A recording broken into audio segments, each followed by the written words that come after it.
All right. Good to see everybody.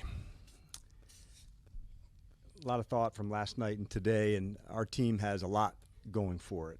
They've got brotherhood and toughness and work ethic, and there's just one thing we didn't have, and we just got it last night, and those are scars. And you can't get them when you first huddle up, and you got to earn them, and they sure as hell don't want to, but you do need them to grow. And you truly don't know who you are until you get your ass knocked down and see how you get back up. And if I know anything about our team, they will absolutely get up swinging. And so as AP and I, we can sit up here and point to every great win this game has given us. But I know we'd also spend more time on the losses. And that we still ain't over years later. But all of them led to he and I being here together. And together I wouldn't want to ride strong with anybody else. And so he's been an amazing partner for me all the way through. And so a lot to be thankful for our team. I'm not there yet. I will be one day, but I'm not there today. So all that said, I'll kick it over to Adam, and he'll kick on, then we'll get rocking with you guys. Yeah, not a ton to add. Just really, like you said, it still stings. We're just still going through it right now, but I can say that although it's not where we want to be right here, sitting next to each other, I'm proud to be sitting next to you, and really proud of this team and what they did and this group of men, and just really thankful for them and how much work they put in, and just really a lot of gratitude today for that group, and that's probably the best way to say it. Just a lot of gratitude and disappointing ending, but very grateful for everybody. So, you guys, go ahead. This is to Adam and to DQ. We're less than a year of you guys really coming together. You've been in the league. You've seen success happen at a certain rate. This was a fast rate, according to most. How surprised are you that you got to this point this quick? Well, I think when we got in here, we had a shared vision, and DQ did an incredible job of really instilling that into our players and bringing our guys together and creating a true brotherhood. And, he said that, when we started, the faster we can create that, the better we can be sooner. And I think he did an excellent job with that, and our guys did an excellent job buying into that and living that way. And so just really proud of how quickly that came together. For me, I thought that was probably the difference between, like you've heard us say the word rebuild and recalibration. And we knew there were some excellent people here, and rebuild would have meant tear down. And that's not how we thought of this at all. And there were so many, people that were here that were absolutely all in. And so for us getting a chance to visit with, somebody like Tressway today, and to know how much he is in, you feel it. And those are, some of the emotions I have for it. And the recalibration meant everybody's the needle bounces around a little bit, but we found it. And we found who we are and our identity. And like I said, the floor has risen, but we're nowhere near where our ceiling's gonna be, and that fires me up. Question for DQ or both of you. We got to stop with both of them. We can do, yeah. Dan, there you go. You've been through this with Atlanta, the coaching carousel stuff, losing assistants. As much as you're still going through the emotions from yesterday, that carousel is moving.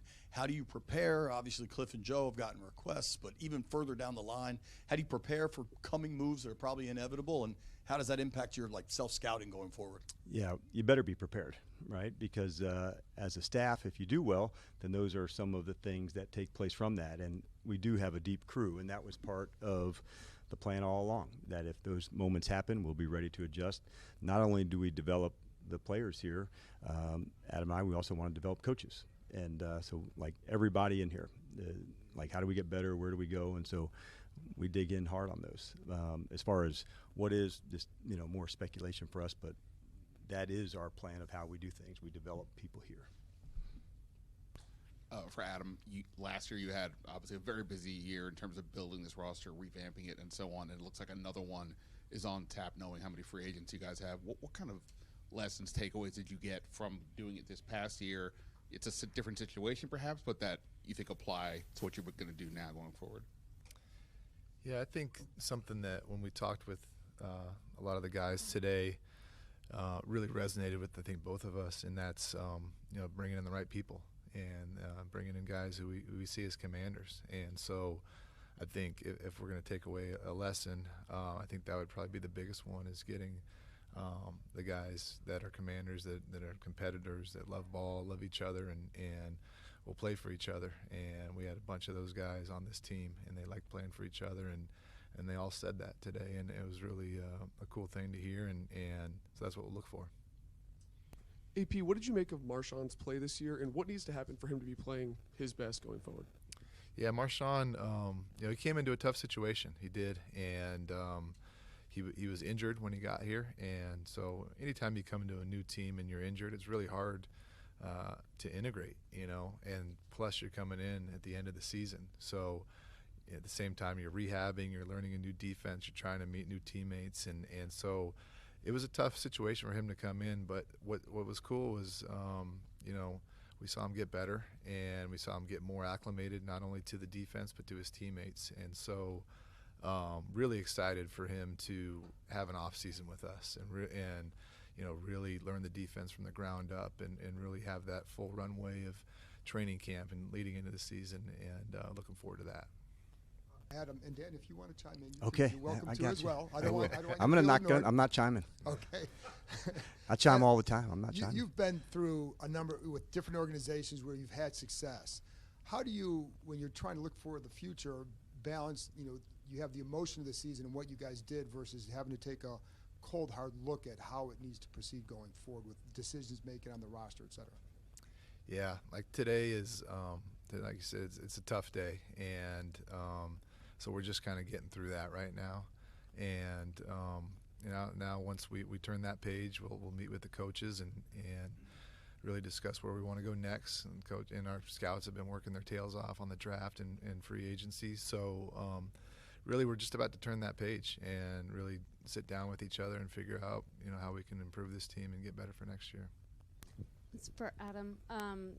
What did you make of the job Cliff Kingsbury did, and is your expectation that he will be back as offensive coordinator next year?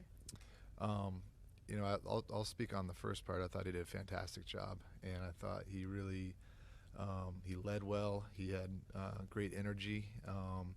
He listened. He was, obviously the performance was outstanding. He was a great play caller, but I think just really being able to. I've known Cliff since I was 23, and so I've known him a long time. I never worked next to him, and just to see how hard of a worker he is and how tireless he is. He's here, 3 a.m. I think. I didn't beat him in once. Tried to, couldn't do it. And how much he cares about this team and the guys in that room was really really special to see. And I'm sure his time's coming soon. This question is for Dan. Obviously, your messaging about the scars must have resonated because Tress Way shared that with us in kind of his media availability. What ultimately was behind that in terms of maybe adding fuel and kind of learning from that loss against Philly, and kind of just dig deeper on that scar messaging, please? Sure. Those tough games that leave the mark, that's really what we're talking about. And you have to go through them because you only really get to be back in that spot, in that arena, to get to this was my lesson into this. And the scars are there to remind you of what and how, and it's really hard to get to the game that we got to yesterday. And so I wanted to make sure that it counts, that the lessons are learned and that we're able to apply them moving forward. And but it does sting. It's when you're in front of the team and how hard they have absolutely went for it. You never want to lose that reminder. Hi, Coach and Adam, but this message is for Coach. Clean out locker room was today, and some of these players will be back and some maybe not. But what was the most important message, whether they're going to be back or not, that you wanted to deliver to each player? Because talking to the players today, they said that you cannot cheat the process. Yep, that's what you'd like to hear as a coach, Donna. What I said to them last night, I wanted them to even before they got a chance to visit with you guys, to savor this time. And they've created something together as teammates that is special. And not every locker room is the same year to year. And knowing that next year's team will be different than this year's team. But what they have created, I didn't want them to miss that and lose that, because having great team chemistry is a part of a championship run. And they know exactly what that looks like, and I discussed that today. There'll be some time in between now and when our off-season program begins, and making sure they're checking up on one another and calling in and pushing and doing all the things that great teammates do. And this has been a really, really fun team to coach because of their connection. There'll be plenty of times where a meeting will start and Adam and I'll just be right outside, and I'll wait a minute. I'll just hear the noise, and they're inside and enjoying their time together. So I don't always start right then, just because nobody's out in the hall and they're not late. I just know that they enjoy that time that they spend together. And if you can create that as a team and really fight your ass off for it, that's the type of environment we want to foster as often as we can. This question's for Coach Quinn.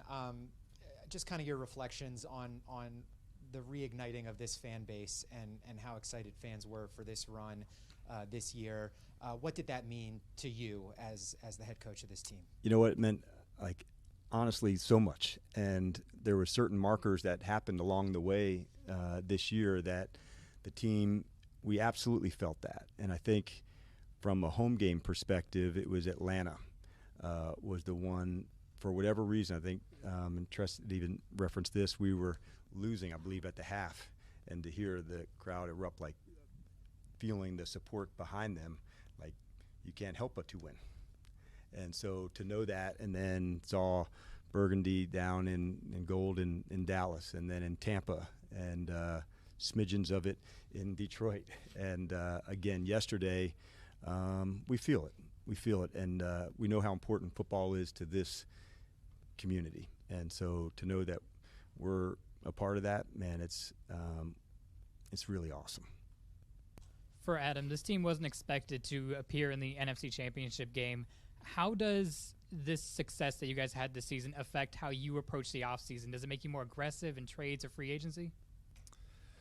Yeah, I think every year's different, and every team's different. And so this is where we ended up this year, but every team starts again at the bottom. And so once this season's over, we're 0-0, and every single day we're just going to have to try to get better. And I know it's a boring answer, but it really is just we're going to look at every single day as getting better each day and doing what's best for the team and trying to get back up. Don't worry about it. They've heard that message before. They're okay. Hey there, and this question is for Adam. As you both have mentioned, this is a tough day for you all and for the players as well, but it's still kind of business as usual, right? It's Senior Bowl week, and there's still work to be done. So how do you just kind of focus, Adam, to say, okay, I got to feel the way I feel, but continue on with doing the work of the business? Yeah, it is, it's sobering, but then getting down, and we're going to go down, a few of us are going to go down to the Senior Bowl tomorrow. And so that's exciting, and we're going to do that, whatever the result of the game was. But really exciting to go down there and be with the guys, be with our scouts that are out on the road all year and working their tails off to get ready for the draft. So, I didn't prepare for this day, and maybe that's silly, but I didn't, and wasn't expecting this. And so, you got to kind of come in and turn the page. And so we did that today, and then tomorrow we'll go back down there and look ahead and get caught up with all that stuff, and then it's the rest of the off season. So it never stops. It really doesn't. But it'll be good to get down there and see the guys and be around the guys. It'll be fun. This message is for both, but specifically you, Dan. I asked a lot of players about the phrases around the building and what resonated to them the most. And most of them said that anybody, anywhere, anytime was the phrase that they took from the season that embodied the whole season. Some of them said it embodies how they're going to move forward in life. As a teacher, as somebody who wanted to teach a culture, could you talk about how good that makes you feel that it resonated, not just words that were on walls, but now it's part of who they are? Yeah, I love that you shared that. Let's start with that. Anybody, anywhere, anytime. It's really the life of a competitor, and like if that's our central theme that we want here of competing, that's really where it started. You know, whether it's playing on the East Coast, night games, day, anywhere, that all of the opponents got the same regard, and like they were going to get all of us, and how we would go do that. And so it really was about us, even though it's anybody.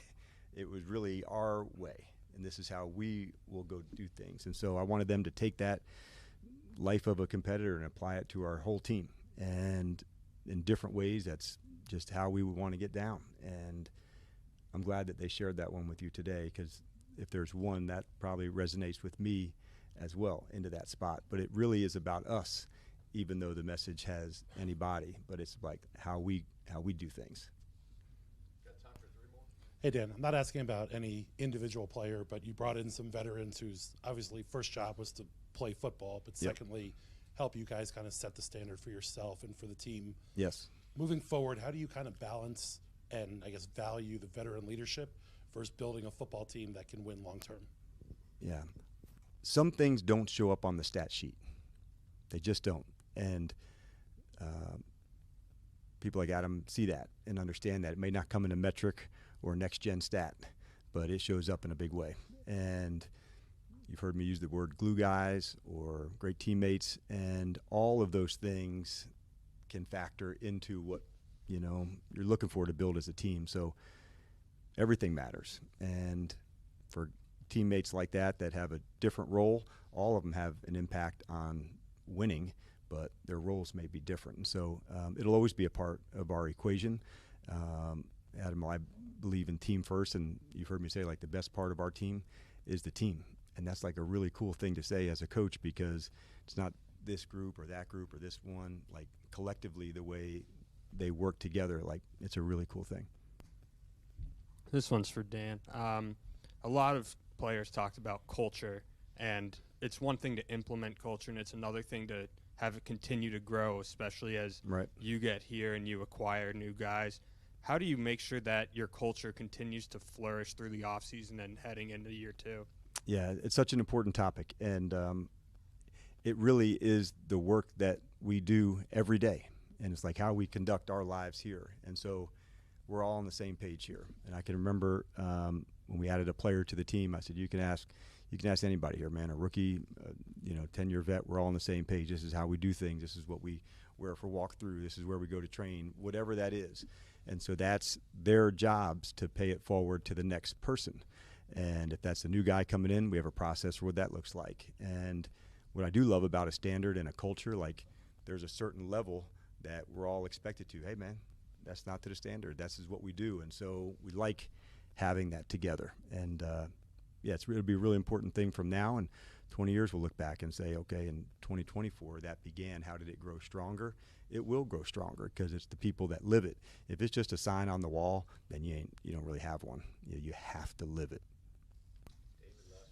Good evening, gentlemen. Good evening. Coaches, for you specifically, we talked a lot when you first got here about getting that second opportunity to be a head coach, and you thought about, getting a chance to do it again. I do this or I do that. Where did those expectations that you had for yourself come into play this year? And is there a spot where you already kind of know next year you want to get even better? Yeah, some good questions. There's a lot that I want to get better at. I probably don't have enough time for that. But I would say coming in, I wanted to make sure that, like, all my focus, could be just on the team. And Adam has done a fantastic job of, as my partner here, to go through it, like, day and night. That's where my eyes are. And that was really important to me, to make sure that, like, each meeting, whether it's offense or defense or special teams, that I'm in it, that I know it, and that I didn't have to worry about something else that would go on. And so having that going in, that was one of my top priorities, and knowing I would be at my best doing X, Y, and Z. And so I shared that with him to say, hey, these are, some of the things that are really important for me and what I need, to be successful. And he absolutely delivered on that, and then some. All right. Thanks, everybody. All right. Thanks, everybody.